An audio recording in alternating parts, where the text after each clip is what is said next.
friends, it's Shell. This is the artist trading card that I made, or they're sometimes referred to as ATCs. I started with a background that I made using a technique where you soak a piece of watercolor paper. I would recommend like cutting a sheet of watercolor paper at least in quarters, if not smaller, depending on what size your watercolor paper is.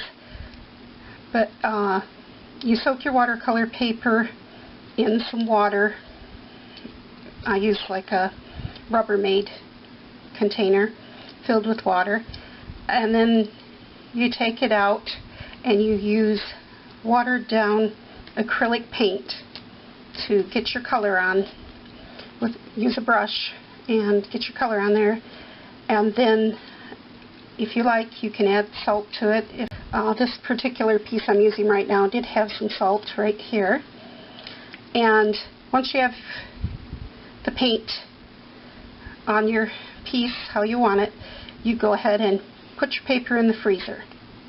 And I just used a small cookie tray and put it in there.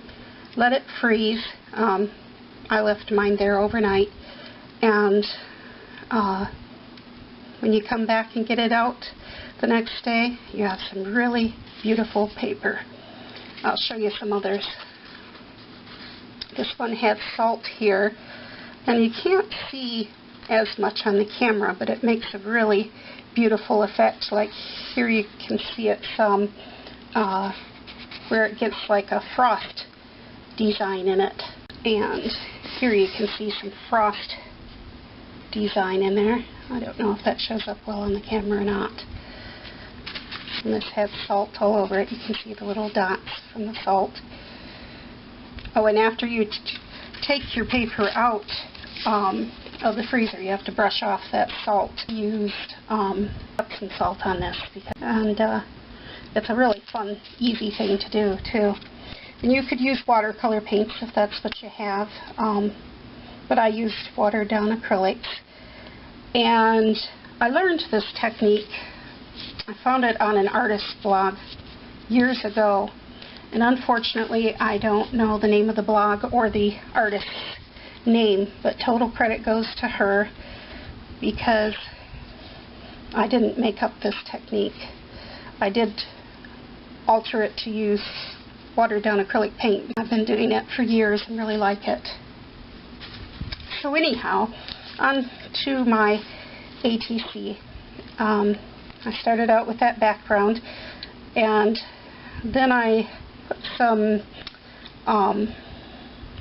cheesecloth across here and up here. You really can't see much of it anymore. I kind of buried it, but it's under there. And I added some sand, and I started layering my shells, and top and bottom there's some sand under these ones too. And these little things going up the side, the little stems there, certain types of palm trees here in Florida, they when they get a new branch, this covering kind of peels back, and you trim it off the palm tree, the covering, and it's like fibers on it. So I used some of those fibers, and most of the shells on here I did pick up at beaches myself, not the starfish. This little sand dollar here is a charm that I painted, and so is the little seahorse. And then I stamped it with a stamp that says there is something beautiful in every day. I put some little pearls in amongst the shells, and I think that's it. So I just love anything to do with the beach. I could sit for days and just hunt through shell piles on the beach, so it's just something I really enjoy doing. So anyhow, thanks for stopping by and watching. Bye-bye.